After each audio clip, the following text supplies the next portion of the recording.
So let's begin with the antenatal assessments जो हमने पहले पढ़ा था। चाइल्ड असेसमेंट, चिल्ड्रंस में अपने असेसमेंट पढ़े थे। वैसे आज अपन एंटीनेटल असेसमेंट से स्टार्ट करते हैं कि एंटीनेटल असेसमेंट क्या होता है, एंटीनेटल असेसमेंट को और क्या बोलते हैं, और एंटीनेटल असेसमेंट के स्टेप बाय स्टेप्स क्या प्रोसीजर्स होते हैं। So let's begin with the topic antenatal assessment. Okay, so antenatal is also called as prenatal care. Okay, antenatal is also called as prenatal. Why it is called as prenatal? Because before the delivery, okay, the stage is called as prenatal.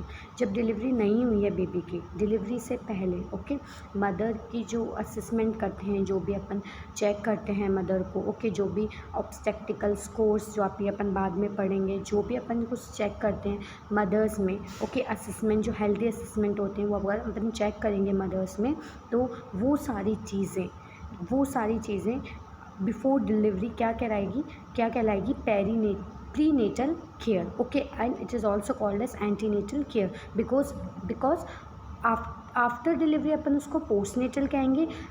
Delivery के पहले अपन उसको बोलेंगे antenatal assessment, जो भी antenatal assessment होता है before the delivery. Okay, so what it is?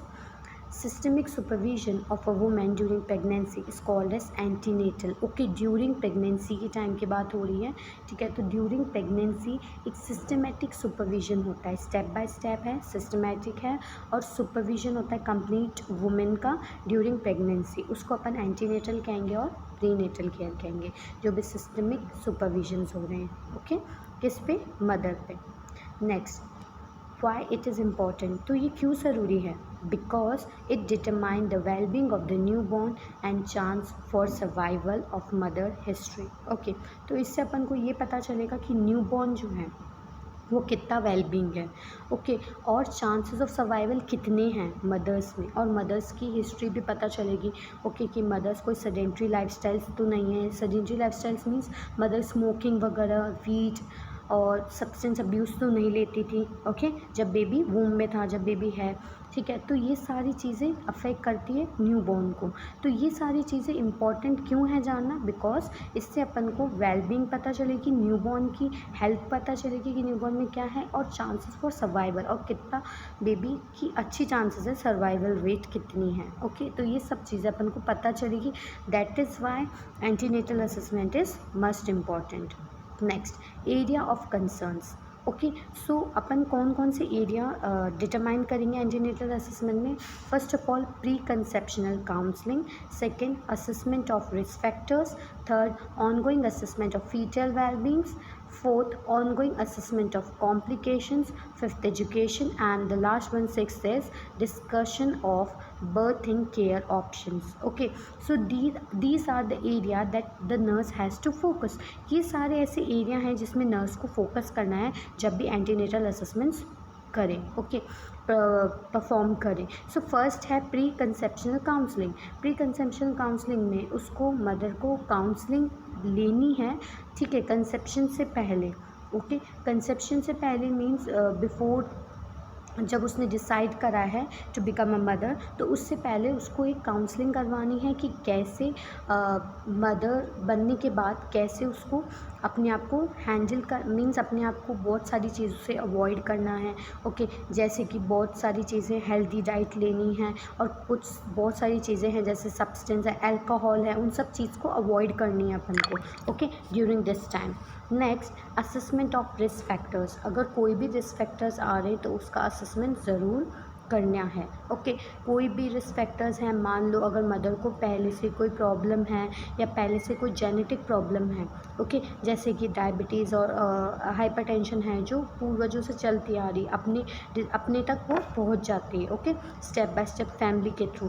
तो वैसे ही अपन को असेसमेंट करना है कि इसको कोई रिस्क फैक्टर्स तो नहीं है, प्लस इसको कोई risk factors in the sense अगर मान लो सेडेंट्री लाइफस्टाइल उसकी ऐसी हो, स्मोकिंग, सिगरेट, अल्कोहलिज्म लेती हैं, तो उसको बहुत ज़्यादा चांसेस है बेबी को अफेक्ट हो इन सब चीज़ों से। तो ये सारी चीज़ें रिस्क फैक्टर्स में आती हैं कि बेबी की सर्वाइवल रेट ये कम करती हैं। वैसे ही हाइपरटेंशन और ये सारी डिजीज़ कंडीशंस हैं जो कि हेरिडिटरी है, तो हेरिडिटरी डिजीज़ कंडीशंस के लिए भी अपन टेस्ट करवाते हैं जो कि इसमें ही आएगा। ओके, नेक्स्ट है ongoing assessment of fetal wellbeing.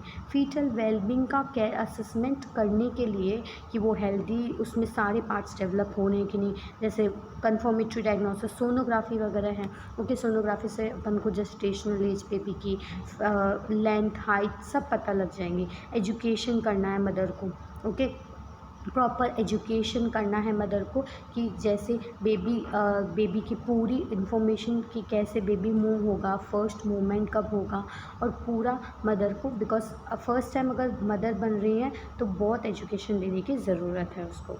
Next, discussion of berthing के ऑप्शंस। ओके, ऑप्शंस भी बहुत हैं कि बर्थिंग के कि कैसे डिलीवरी होगी, मोड ऑफ डिलीवरी कैसा होगा, बर्थ कैसे होगा, जैसे बेबी कैसे बॉर्न होगा, नॉर्मल डिलीवरी से होगा, सिजेरियन सेक्शन से होगा। So there are many methods which methods the mother can adopt. ठीक है, कौन सा मेथड मदर को अडॉप्ट करना है और ज़रूरी भी है वो अडॉप्ट करना। जैसे मान लो नॉर्मल डिलीवरी पॉसिबल नहीं है।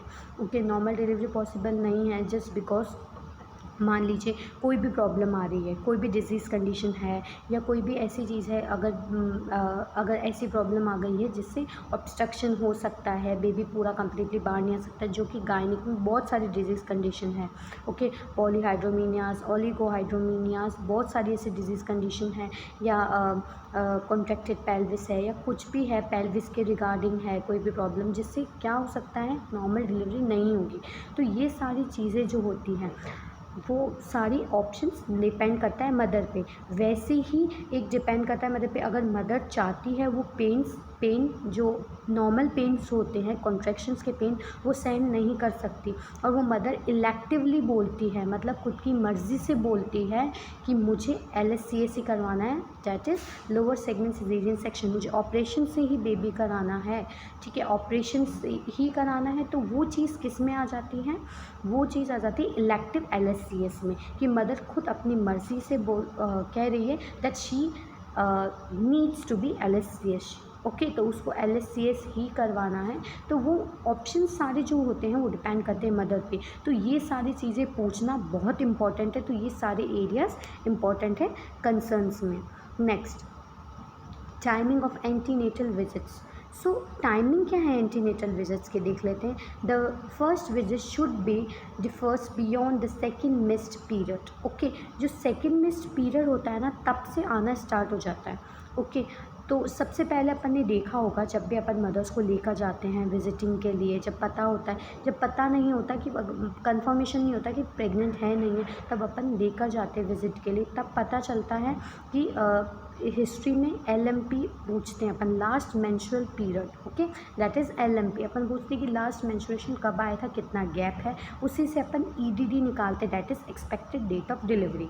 ओके, उसके गैप से अपन को पता लगता है कि बेबी का बॉर्न कब होगा, कब किस डेट पे होगा। ओके, सो वैसे ही जब मदर्स के पीरियड्स मिस होने लगते हैं, ओके, सेकेंड मिस पीरियड में अपन को फर्स्ट विजिट करवानी है। Next, once a month until 28 weeks. अगर 28 वीक्स चल रहा है तो अपन को वंस अ मंथ करवानी है विजिटिंग। नेक्स्ट है, अगर 36 वीक चल रहा है तो अपन को ट्वाइस अ मंथ, 2 बार करवानी है मंथ में। 36 वीक्स में अपन को 2 बार करवानी है मंथ में, और every week during 4th week of pregnancy. अगर 4th वीक ऑफ प्रेगनेंसी चल रही तो हर एक वीक में अपन को अब विजिटिंग करवानी नेसेसरी है। ओके, जैसे जैसे वीक्स बढ़ते जाएंगे वैसे वैसे जो विजिटिंग पीरियड्स है वो कम होते जाएंगे। Okay, next, procedure at the first visit. अगर फर्स्ट विजिट है तो क्या क्या प्रोसीजर्स हैं। ओके, डिटेल हेल्थ हिस्ट्री, उसकी हेल्थ हिस्ट्री लेना इंपॉर्टेंट है कि उसको कोई चीज़ से एलर्जी तो नहीं है, कैसी डाइट्रिक पैटर्न है, क्या है, सारी चीज़। नेक्स्ट है फिजिकल एग्जामिनेशन में हमको हेल्थ, हाइट, वेट सब कुछ मेज़र करना है, BP एंड ऑल्स सारे वाइटल साइंस अपन को देखने हैं कि सब कुछ नॉर्मल रेंज में है कि नहीं है। And the last one is breast and pelvic examination. अपन को देखना है कि पेल्विक एग्जामिनेशन कैसा है, main important pelvic examination, gynaecoid pelvis है कि नहीं है। The gynaecoid pelvis is the ideal pelvis for delivering a baby. Okay, for mother के लिए गायनेकोइड पेल्विस होना ज़रूरी है। ओके, ओबीजी में ऑब्स्टेट्रिक्स में अपन देखते हैं कि पेल्विस भी बहुत तरह के होते हैं। ओके, तो जो आइडल पेल्विस है, जो कि पेल्विस होना चाहिए मदर का नॉर्मल डिलीवरी के, वो है गायनेकोइड पेल्विस। तो दैट पेल्विस इज इम्पॉर्टेंट, तो पेल्विस एग्जामिनेशन भी इम्पॉर्टेंट है। तो during first visit these 3 component we have to check. Next, vital statistics. मैंने जैसे कि बताया वाइटल, नॉर्मल वाइटल में name, age, ward, unit, IP number, this are the common things, address, religion, occupation, education, LMP. Okay, जैसे मैंने बताया था last menstrual cycle कब आई थी, लास्ट बार पीरियड मदर को कब आया था, ठीक है, वो डेट लिखनी है। Then EDC, what is EDC? EDC estimate due date है। ओके, ईडीसी या अपन ईडीडी भी बोल सकते हैं, ठीक है, एक्सपेक्टेड डेट ऑफ डिलीवरी। अपन अंदाज़ा लगाते हैं एलएमपी से ईडीडी। ओके, जब लास्ट मेंस्ट्रुअल पीरियड का अपन को पता लगता है डेट, उसी डेट से अपन ईडीडी और ईडीसी निकालते हैं। ओके, ईडीडी का फुल फॉर्म होता है एक्सपेक्टेड डेट ऑफ डिलीवरी, कि कब बेबी का बॉर्न होगा, और ईडीसी का भी एस्टिमेट ड्यू डेट, कि कैसी एस्टिमेट ड्यू डेट है, वो अपन चेक करते हैं 9 मंथ्स प्लस 7 डेज। जो भी डेट आई है एलएमपी की, उससे अपन उसमें अपन 9 मंथ और 7 डेज को प्लस करते हैं। ओके, ऐड करते हैं, ठीक है। एलएमपी में जो डेट आई है उससे अगर अपन को ईडीटी निकालना है तो वी हैव टू 9 मंथ्स और 7 डेज अपन उसमें प्लस कर देंगे। ओके, ईडीटी निकालने के लिए और ईडीसी निकालने के लिए, एक्सपेक्टेड डेट ऑफ डिलीवरी, कि बेबी का बॉर्न किस मंथ में और किस डे पे किस डेट को होगा। ओके, देन जीए, जस्टेशनल एज, अपन जस्टेशनल एज पता करेंगे। ओके, तो जस्टेशनल एज और ऑब्स्टेट्रिकल स्कोर, जस्टेशनल एज अपन को प्रॉपरली अल्ट्रासोनोग्राफी, ओके, यूएसजी से पता लग जाएगा कि बेबी का जस्टेशनल एज क्या है। अपन को पूरा उसमें वीकली वाइज पता चलेगा। अपन 38 वीक्स में करवा रहे, 37 वीक्स, 32 वीक्स में सोनोग्राफी करवा रहे हैं, तो जस्टेशनल एज क्या रहेगा, चेंज होगा, और वो अपन को जस्टेशनल एज सोनोग्राफी में क्लियरली दिखेगा। Next, obstetrical score. Obstetric score में अपन चेक करते हैं GPA से। Okay, capital G, capital P और कैपिटल ए से, ये अपन करते हैं ऑब्स्टेट्रिकल स्कोर में। कैपिटल जी जो होता है वो डिनोट करता है ग्रेविडा को। ओके, ऑब्स्टेट्रिकल स्कोर में अपन GPA, ओके, ये कैपिटल 3 लेटर्स GPA अपन क्या करते हैं, इसमें मेज़र करते हैं। जो जी होता है उसको डिनोट करते हैं ग्रेविटा से, gravida, P para and A abortion से। Okay, so G, first of all G देखते हैं ग्रेविडा। तो ग्रेविडा क्या होता है, total number of confirm pregnancy, how many time pregnancy occur. Okay, G मतलब कितनी बार मदर प्रेग्नेंट हुई है। ओके, कितनी बार प्रेग्नेंट मदर हुई, कितनी बार बेबी उसने कंसीव करा है, वो आता है जी ग्रेविडा में। ग्रेविडा में आएगा कि बेबी कितनी बार मदर ने कंसीव करा है बेबी। मान लो मदर ने कंसीव करा है बेबी 5 टाइम्स, बट एक बार अबॉर्शन हो गया था। ओके, तो अबॉर्शन का तो ए में आ जाएगा अबॉर्शन। नेक्स्ट है GP पारा। पारा मीन्स कितने लाइव बर्थ हैं। Okay, means the number of birth, कितने उसके अभी प्रेजेंट बर्थ हैं, अभी लाइव चाइल्ड कितने प्रेजेंट हैं। ओके, तो वो आता है पारा में। एंड अबॉर्शन, कितनी बार अबॉर्शन हुआ है वो, तो this is a GPA। Okay, that is come under obstetrical score. ठीक है, कितनी बार मदर ने कंसीव करा है वो ग्रेविडा में आएगा। पारा में आएगा कितने लाइव बर्थ हैं। ओके, कितनी बार कंसीव करा है वो तो आएगा ग्रेविडा में। पारा में कितने लाइव बर्थ्स अभी प्रेजेंट है, कितने बेबी हैं करंटली। एंड ए से अबॉर्शन। ओके, तो इससे अपन स्कोर निकालते हैं GPA। ओके, नेक्स्ट है ब्लड ग्रुप्स। अपन ब्लड ग्रुप पता करते हैं बेबी का, क्योंकि अपन RH इनकम्पैटिबिलिटी चेक करते हैं, तो इसलिए अगर नेगेटिव है तो अपन उसको RH इनकम्पैटिबिलिटी के लिए ऑर्डर्स में अपन टेस्ट करेंगे, तो इसलिए ब्लड ग्रुप जाना बहुत नेसेसरी है to check the RH incompatibility. Next slide, gravida. जैसे मैंने बताया ग्रेविडा में nulli gravida, primary gravida and multi gravida. Gravida means मैंने बताया पहले ही, ग्रेविडा मीन्स कि कितनी बार मदर ने बेबी कंसीव करा। ओके, कितनी बार कंसीव हुआ है प्रेगनेंसी, कितनी बार प्रेगनेंसी कंसीव करी, कितनी बार बेबी हुआ है, ठीक है, वूम में। तो नल्ली ग्रेविडा मीन्स एक बार भी क्या करा, एक बार भी कंसीव नहीं करा है उसने बेबी, एक बार भी बेबी नहीं हुआ। Primary gravida means first time pregnant है। Multi gravida means okay. Multi gravida means उसके पहले बेबी हैं और ये सेकंड चाइल्ड है, थर्ड चाइल्ड है, वो मल्टी में आते हैं, सेकंड थर्ड चाइल्ड मल्टी में। वैसे ही पैराइटी, पैराइटी जैसे मैंने GP का बताया था, ओके, वैसे ही पारा, पारा भी बोलते हैं पैराइटी को। और पैराइटी मीन्स होता है कि कितने लाइव बर्थ अभी प्रेजेंट है, कितने बेबी हैं।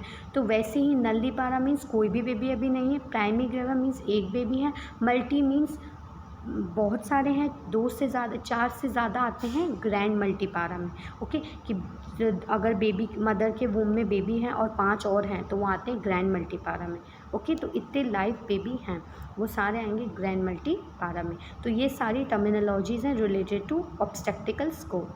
Next, maternal history. अपन क्या मैटरनल हिस्ट्री लेंगे? First of all present obstetrical history. अपन सबसे पहले प्रेजेंट पे फोकस करेंगे। प्रेजेंट ऑब्स्टेक्टिकल हिस्ट्री में डायग्नोसिस देखेंगे कि मदर का डायग्नोसिस नॉर्मल है कि नहीं, उसको कोई हाइपरटेंशन की प्रॉब्लम है, डायबिटीज़, जेस्टेशनल डायबिटीज़ तो नहीं है, because it is most commonly in every women it is scene, ठीक है। जेस्टेशनल डायबिटीज़ मतलब मदर को डायबिटीज़ हो रही है after the conception, means pregnancy के टाइम पे जो बेबी का मदर का ब्लड शुगर लेवल ज़्यादा होता है, तो वो सब आता है जेस्टेशनल डायबिटीज़ में। नेक्स्ट है प्लान्ड और अनप्लान्ड, क्या प्लान है कि अनप्लान्ड है, कैसा है, ओके। नेक्स्ट है कोई माइनर डिसऑर्डर्स तो नहीं है, जैसे कि मोस्ट कॉमन डिसऑर्डर्स अपन को देखते हैं एनीमिया, एनीमिया के बहुत ज़्यादा दिखते हैं, इसलिए अपन मदर्स को फॉलिक एसिड टैबलेट्स और वाइटामिन की टैबलेट्स मदर को प्रिस्क्राइब करते हैं, ओके, अर्ली प्रेगनेंसी में। नेक्स्ट है इम्यूनाइजेशन, इम्यूनाइजेशन प्रॉपरली है कि नहीं, क्योंकि इम्यूनाइजेशन अफेक्ट करेगा मदर की हेल्थ पे और बेबी की हेल्थ पे भी, ओके। क्योंकि अगर मदर स्ट्रांगली फिट नहीं होगी तो वैसे ही वो बेबी को इम्यूनाइज नहीं होगा, तो बेबी मदर को इन्फेक्शन होने के ज़्यादा चांसेस हैं और वैसे ही बेबी को भी प्रॉब्लम हो सकती है। नेक्स्ट एक्सपोजर टू ड्रग या कोई रेडिएशन, अगर कोई ड्रग और रेडिएशन से एक्सपोजर हुई है तो बेबी को वो बहुत अफेक्ट करता है, ओके। कोई ड्रग्स हैं, कोई सीवियर ऐसी ड्रग्स ले ली जिससे बहुत कुछ नुकसान हो, तो ये सारी चीज़ें भी अपन को देखनी है। नेक्स्ट है सारी अपन मैटरनल हिस्ट्री के बाद रिस्क फैक्टर्स भी देख लेते हैं। Comprehensive maternal risk history and physical examination is important two point out the risk factors. जो भी सारी हिस्ट्री है वो सारी चीज़ें रिस्क फैक्टर्स में इन्वॉल्व होती हैं। Next, risk factor can be related to mother during pregnancy, okay. तो इसमें बता रखा है जो भी रिस्क फैक्टर्स हैं, okay, can be related to mothers के रिलेटेड होंगे during pregnancy and during labours and delivery और after delivery, okay. After the delivery का भी इसके अंदर बता रखा है कि आफ्टर द डिलीवरी भी वो सारी चीज़ें इन्वॉल्व होगी। नेक्स्ट है antenatal assessment start with determining of risk factors, okay. Risk factors को डिटरमाइन करके एंटीनेटल असेसमेंट होंगे, ओके। जो भी असेसमेंट है एंटीनेटल में जो भी हो रहे हैं वो सारे रिस्क फैक्टर्स को मद्देनज़र रखे ही होंगे। बेटर नॉलेज होंगे, अपन बेटर नॉलेज देंगे कि भाई इन सब चीज़ से दूर रहना है, ठीक है, अगर प्रेग्नेंट है मदर तो। नेक्स्ट, एंटीनेटल असेसमेंट में हाइट देखेंगे, वेट देखेंगे, पैलोर देखेंगे। पैलोर अपन इसलिए देखेंगे एनीमिक तो नहीं है मदर, वो अपन को पैलोर से पता लग जाएगा, डिस्कलरेशन होगा फेस का, ओके। नेक्स्ट है जॉन्डिस, अगर कोई भी जॉन्डिस के साइंस तो नहीं है अपन देखेंगे, स्क्लेरा येलो तो नहीं है, या बॉडी अपन देखेंगे कि जॉन्डिस के साइंस तो नहीं। नेक्स्ट है वाइटल साइंस, तो भी नॉर्मल वाइटल साइंस है वो चेक करेंगे। नेक्स्ट है ब्रेस्ट एग्जामिनेशन। ब्रेस्ट एग्जामिनेशन में अपन देखेंगे निपल्स फ्लैट हैं, ठीक है, निपल प्रोट्रूट नहीं है, retracted nipple, pulls back slightly, अगर पुल्स बैक तो नहीं है, बैक इन्वर्टेड निपल्स तो नहीं, बिकॉज ब्रेस्ट एग्जामिनेशन इंपॉर्टेंट है, बिकॉज अगर मदर प्रेग्नेंट होती है उसके बाद मदर अगर बेबी डिलीवरी होती है, ओके, अगर डिलीवरी हुई, डिलीवरी के बाद बेबी को ब्रेस्ट मिल्क बहुत इंपॉर्टेंट है, exclusive breast milk is very much important after the delivery of a baby, so that is Y breast में निपल्स और इन्वर्टेड निपल्स ये सारी चीज़ें नहीं होनी चाहिए। So that is Y for further complications को प्रिवेंट करने के लिए ब्रेस्ट एग्जामिनेशन अपन को परफॉर्म करना है। नेक्स्ट है abdominal examination, okay. Abdominal examination में अपन देखेंगे सबसे पहले इंस्पेक्शन में जो अपन खुद इंस्पेक्ट कर रहे हैं, जो अपन थ्रू आइस देख रहे हैं, जैसे साइज़ देखेंगे, शेप देखेंगे, ओके। कॉन्टार देखेंगे, अपन देखेंगे क्या साइज़ है, क्या शेप है। कॉन्टार मतलब जो भी आउटलाइन है जो रिप्रेजेंट करी, जो बाउंड्री और शेप है, जो शेप और बाउंड्री है मदर के बेली फैट का, वो अपन देखेंगे। स्किन, ब्लैडर देखेंगे, फीटल मूवमेंट्स अगर अपन को अपन को अपीयर हो रहे हैं, इंस्पेक्ट हो रहे हैं दिखने में, तो अपन वो सारी चीज़ें देखेंगे। नेक्स्ट अपन पैल्पेट करेंगे। ओके, तो पैल्पिटेशन में अपन ने ये देखा है कि देखिए जैसे कि ये पेल्विस है। ओके, पेल्विस से कैसे सिम्फिसिस प्यूबिस में ये सारी यूट्रस की लेंथ बढ़ती जा रही है हर वीक में। तो अपन ये देखेंगे जैसे 12 वीक, 16, 20, 26, ओके 32, 40। ओके, तो ये सारी अपन चीज़ें देखेंगे पैल्पिटेशन में। नेक्स्ट है, आप देख लीजिए यूट्रस मस्ट पैल्पेट, 12 वीक्स में यूट्रस पैल्पेट हुआ। नेक्स्ट है यूट्रस कहाँ तक आ गया, umbilicus, just level of umbilicus. Okay, then वो जिम्फॉइड प्रोसेस तक आ गया। जिम्फॉइड प्रोसेस जो कि स्टर्नम की बोन है, स्टर्नम जो बोन है, ओके, ब्रेस्ट बोन कहते हैं स्टर्नम को, वो ही स्टर्नम, ओके, जो मिडिल है, जो मिडिल में जिम्फॉइड प्रोसेस जो है, वही जिम्फॉइड प्रोसेस की तरफ ऊपर तक बेबी आ जाता है। कब, 38 वीक्स में। ओके, कंप्लीट 38 वीक्स में। नेक्स्ट है, you can C in this diagram measuring SFH, okay, symphysis fundal height. Okay, तो वैसे ही इसके अंदर देख सकते हैं आप सिम्फिसिस फंडल हाइट मेज़र कर रहे हैं कि सिम्फिसिस से फंडल हाइट कितनी है। Okay, after 14 week of gestation, 14 week के बाद अपन चेक करते हैं सेंटीमीटर में नंबर ऑफ वीक जेस्टेशनल कितनी है, 3 सेंटीमीटर से। ठीक है, नेक्स्ट है एंटीनेटल शेड्यूल। एंटीनेटल शेड्यूल क्या है, 5 to 10 वीक में सबसे पहले बुकिंग करवानी है डॉक्टर से, जो भी डॉक्टर से काउंसलिंग लेके बुकिंग करवानी है 5 to 10 वीक्स में। उसके बाद 16 वीक में अमीनोसिंथेसिस करवाना है कि कोई भी अमीनोसिंथेसिस से ये पता लगता है कि फीटल कोई भी प्रॉब्लम तो नहीं, अबनॉर्मैलिटीज़ तो नहीं है। फीटल का एग्जामिनेशन होता है, जो भी वाटर जो बेबी के चारों तरफ होता है वो ही अपन एग्जामिन करते हैं अमीनोसिंथेसिस में, या कोई भी जेनेटिक डिसऑर्डर तो नहीं है, वो चेक होता है 16 वीक में अमीनोसिंथेसिस में कि कोई जेनेटिक प्रॉब्लम्स तो नहीं है या कोई और अदर प्रॉब्लम्स तो नहीं है अराइज हो रही है। नेक्स्ट है 18 वीक्स। 18 वीक्स में अपन ब्लड टेस्ट करवाते हैं, एनीमिया तो नहीं है या कोई और प्रॉब्लम तो नहीं है, TLC, नॉर्मल ल्यूकोसाइटिक काउंट, ओके, ये सारी चीज़ें। 20 वीक में अपन अल्ट्रासोनोग्राफी करवाते हैं, उसमें जेस्टेशनल एज पता चलती है, बेबी के हाइट, लेंथ और सब कुछ पता चल जाएगा। नेक्स्ट 24 वीक्स में फॉलो अप लेते हैं, जो भी वाइटामिन्स और वो कैप्सूल्स अपन को दिए हैं, जैसे कि मदर्स को अपन ज़्यादातर क्या प्रिस्क्राइब करते हैं, vitamin capsules, okay, vitamin, folic acid capsule, ताकि न्यूरल ट्यूब डिफेक्ट ना हो बेबी को, ओके, कोई भी डिफेक्ट ना हो। दैट इज़ वाई अपन फॉलिक एसिड सप्लीमेंट्स मदर्स को देते हैं। नेक्स्ट 28 वीक्स में वापस अल्ट्रासोनोग्राफी करवानी, 32 में वापस फॉलोअप रहेगा कब तक, 37 वीक्स तक। 37 वीक्स के बाद जो लास्ट 38 वीक्स आता है, उस 38 वीक में जब बेबी बॉर्न होने वाला होता है, उस वीक में वेजाइनल एग्जामिनेशन करते हैं, पर वेजाइनल एग्जामिनेशन, जिसको PV बोलते हैं। पर वेजाइनल एग्जामिनेशन में अपन चेक करते हैं कि बेबी का हेड कहाँ तक आया, ओके, बेबी का पेल्विस से या ईशियल स्पाइन, जैसे पेल्विस पड़ा होगा एनाटमी में कि पेल्विस में जो ईशियल स्पाइन होता है, ओके, जो नीचे सबसे नीचे जो ईशियल स्पाइन होता है उसको बेबी क्रॉस कर गया। स्टेशंस पता करते हैं कि बेबी का हेड किस स्टेशन तक पहुंच गया, वो अपन वेजाइनल एग्जामिनेशन में पता करेंगे, ओके, कि बेबी कहाँ तक पहुंचा। नेक्स्ट 39 वीक्स में वापस फॉलो अप, देन 40 वीक्स में total delivery of the baby with all the follow up treatments, okay. Next baby की डिलीवरी 48 वीक्स में होगा। तो ये सारे एंटीनेटल शेड्यूल्स है जो इस फिगर में आप लोग देख रहे हैं। नेक्स्ट है इन्वेस्टिगेशन। सो क्या क्या इन्वेस्टिगेशंस मस्ट इम्पॉर्टेंट है। फर्स्ट विजिट में हीमोग्लोबिन, ब्लड ग्रुप, रुबेला तो नहीं है, hepatitis B, C, HIV screening करवानी। 10 to 12 वीक्स में अपन को क्रॉनिक वेलाइज सैम्पलिंग करवानी है कि कोई भी बेबी को प्रॉब्लम तो नहीं है या कोई भी प्रॉब्लम्स तो नहीं आ रही, ओके। इन द फीटस में कोई भी प्रॉब्लम तो नहीं है, यूट्रस अगर बेबी है अंदर, तो सारी अपन 10 to 12 वीक्स में क्रॉनिक वेलाइज सैम्पलिंग में पता करेंगे। नेक्स्ट है 15 to 18 मंथ्स में USG, सीरम AFP करवाएंगे, अल्फा फीटोप्रोटीन, ओके, जो कि प्रोटीन पाया जाता है बेबी के वहाँ पे। नेक्स्ट है ट्रिपल टेस्ट और अमीनोसिंथेसिस, जो कि मैंने पहले बताया उस फिगर में।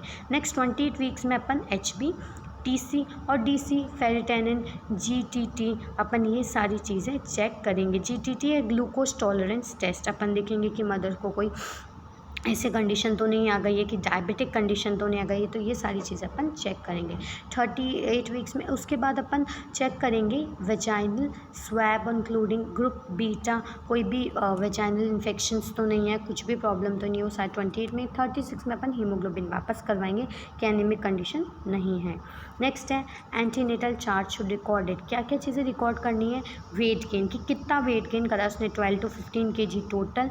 बीपी चेक करेंगे बिकॉज बीपी में भी क्या होता है, ब्लड प्रेशर में भी बहुत ज़्यादा बेबी होने के बाद या होने से पहले, ओके एंटीनेटल देख रहे हैं तो होने से पहले देखेंगे अपन कि बेबी के होने बेबी है फीचस में, फीचस है तो अपन चेक करेंगे कि कितना प्रेशर ज़्यादा इंक्रीज़ हो रहा है। अगर मदर का प्रेशर बीपी बढ़ रहा है तो अपन उसको एंटी हाइपरटेंसिव लेबिडारोल और ये सब ड्रग्स अपन प्रिस्क्राइब करेंगे। नेक्स्ट है यूरिन लाइसिस, अपन यूरिन टेस्ट भी करेंगे कि प्रोटीन ग्लूकोज प्रेजेंट होनी है। फीटल मूवमेंट्स चेक करेंगे, okay fetal heart rate check करेंगे।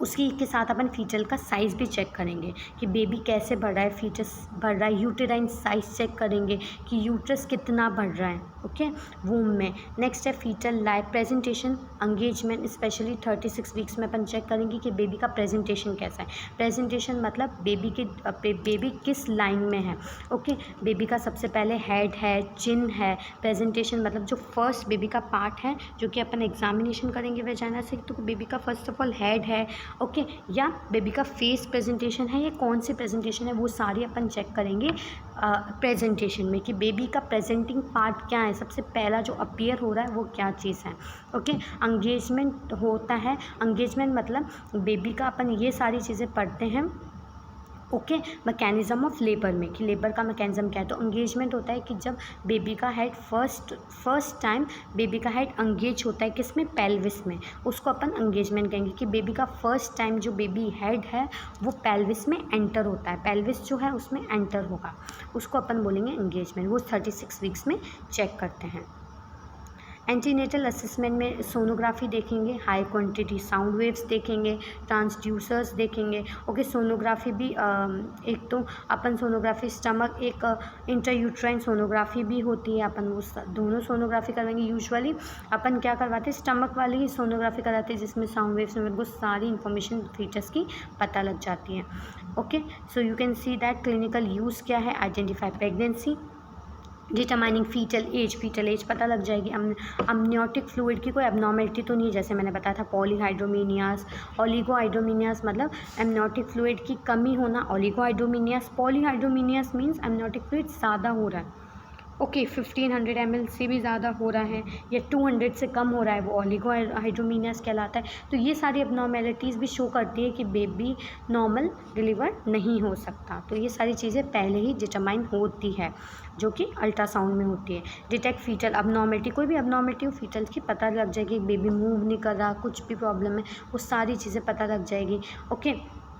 रेस्पिरेटरी रेट, हार्ट रेट जो लिखा है लास्ट पॉइंट में, examine the fetal heart rate, HR means heart rate and RR mean respiratory rate, ये सारी चीज़ें पता लग जाएगी अल्ट्रासोनोग्राफी में, ओके। तो ये सारी चीज़ें अपन को चेक करवानी है। नेक्स्ट अमीनोसिंथेसिस में अपन ये ऐसा एक प्रोसीजर है जिसके अंदर अमनियोटिक फ्लूइड को चेक करते हैं, ओके। इसमें यूजुअली अपन एक वीक्स 15 to 20 वीक्स में करते हैं। इसमें एक नीडल्स होती है वो अपन इंसर्ट करेंगे स्किन में, यूट्राइन वॉल में और अमनियोटिक सैक में, और उस नीडल से अपन पता लगाएंगे कोई कॉम्प्लिकेशन नहीं तो नहीं है, उसको लैबोरेटरी इन्वेस्टिगेशंस के लिए भेजेंगे। और इसमें अपन ये चेक करते हैं जिसको अमनियोटिक फ्लूइड सैम्पलिंग टेस्ट भी बोलते हैं, वो है अमनियोटिक सिंथेसिस। इसके बाद अपन FHR जो फीटल हार्ट रेट है वो मॉनिटर करेंगे। Fetal heart rate start to between 16 to 20 but beats can be detected in 8 weeks. Beats इतने टाइम में मिलेगी, normally 120 to 160 beats per minute होता है, ओके बीट्स पर मिनट इतना होगा normally 120 to 160। Become very common test, ये सबसे common test है जो यूजुअली मदर्स करवाती हैं। नेक्स्ट एंटीनेटल एडवाइसेस क्या है, अपन को डाइट बोलना है कि मोर और मोर ऐसी डाइट लें, ग्रीन लीफी वेजिटेबल्स लें, फॉलिक वाली डाइट्स लें, ओके ऐसी डाइट लें, हाई प्रोटीन ज़्यादा नहीं, या ऐसी डाइट लें जिसमें सारे कंपोनेंट्स आए, ओके नॉर्मल बैलेंस डाइट लें। एक्सरसाइज बहुत इंपॉर्टेंट है, एंटीनेटल एक्सरसाइजेस हैं बहुत इंपॉर्टेंट है। Rest and sleep, bowel habits important है, क्लोथिंग लूज क्लोथनिंग देनी है, डेंटल केयर, ओके। अगर डेंटल केयर नहीं रहेगी तो इन्फेक्शन हो सकता है, वो इन्फेक्शन अंदर भी जा सकता है, कोइटस, ओके। ये सारी चीज़ें देखने, केयर ऑफ ब्रेस्ट को केयर करना, इम्यूनाइजेशन प्रॉपरली देना है, ताकि इम्यूनाइजेशन होगा तभी मदर की हेल्थ सही रहेगी, और मदर की हेल्थ सही रहेगी तभी बेबी हेल्दी बॉर्न होगा, okay. So this all are the antenatal devices that women should be follow in antenatal, okay. Counselling में देना है, ओके। एंटीनेटल काउंसलिंग में देना है, अगर अपन काउंसलिंग देते हैं एंटीनेटल मदर्स को तो ये सारी चीज़ें एडवाइसेस अपन को करनी है मदर को, ठीक है, before the delivery. So thank you so much. I hope all you students understood about my topic, that is antenatal assessment. Thank you so much. So the next slide will be continued. Next slide.